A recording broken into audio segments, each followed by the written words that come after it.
การปรับเพดานเงินสมทบประกันสังคมมีผลกระทบกับใครบ้าง การปรับเพดานเงินสมทบประกันสังคมจากเดิมสูงสุดอยู่ที่ 15,000 บาทขยับขึ้นเป็นขั้นบันไดจะมีผลกระทบหลักๆกับผู้ประกันตนมาตรา 33 และนายจ้างค่ะ โดยแบ่งกลุ่มผู้รับผลกระทบดังต่อไปนี้ 1. กลุ่มมนุษย์เงินเดือนที่มีรายได้เกิน 15,000 บาทค่ะนี่คือกลุ่มเป้าหมายหลักของการปรับโครงสร้างนี้โดยจะมีผลในรูปแบบของการจ่ายเพิ่มแต่ได้คืนเพิ่มผลกระทบด้านการจ่ายเงินเดิมที่เคยถูกหักสูงสุดที่750 บาท 5% ของ 15,000 บาทถูกหักเพิ่มขึ้นตามเพดานใหม่เช่นเพดาน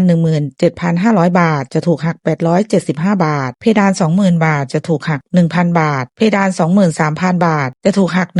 1,150 บาทผลกระทบด้านสิทธิประโยชน์ก็จะได้เพิ่มเช่นกันนะคะเนื่องจากฐานเงินเดือนที่ใช้คำนวณสูงขึ้นสิทธิประโยชน์ที่จะได้รับเงินสดคืนก็จะสูงขึ้นตามไปด้วยได้แก่เงินบำนาญชราภาพจะได้เงินบำนาญต่อเดือนสูงขึ้นอย่างมีนัยสำคัญในระยะยาวเงินทดแทนการขาดรายได้กรณีเจ็บป่วยทุพพลภาพหรือลาคลอดจะคำนวณจากฐานใหม่ทำให้ได้เงินชดเชยต่อวันสูงขึ้นเงินว่างงานกรณีลาออกหรือถูกเลิกจ้างจะได้รับเงินชดเชยรายได้สูงขึ้นคำนวณจากฐานเงินเดือนสูงสุดที่เพิ่มขึ้นผลกระทบกลุ่มที่2ก็คือนายจ้างผลกระทบก็คือนายจ้างมีหน้าที่สมทบเข้ากองทุนเท่ากับลูกจ้างดังนั้นเมื่อเพดานปรับขึ้นนายจ้างก็จะต้องจ่ายเงินสมทบให้กับลูกจ้างที่มีเงินเดือนเกิน 15,000 บาทในอัตราที่สูงขึ้นตามไปด้วยทำให้ต้นทุนด้านบุคลากรของบริษัทเพิ่มขึ้น 3. กลุ่มเงินเดือนที่รายได้ไม่ถึง 15,000 บาทจะไม่ได้รับผลกระทบใดๆคุณยังคงถูกหักเงินสมทบ 5% ของเงินจริงเท่าเดิมและได้รับสิทธิประโยชน์เท่าเดิมไม่มีการเปลี่ยนแปล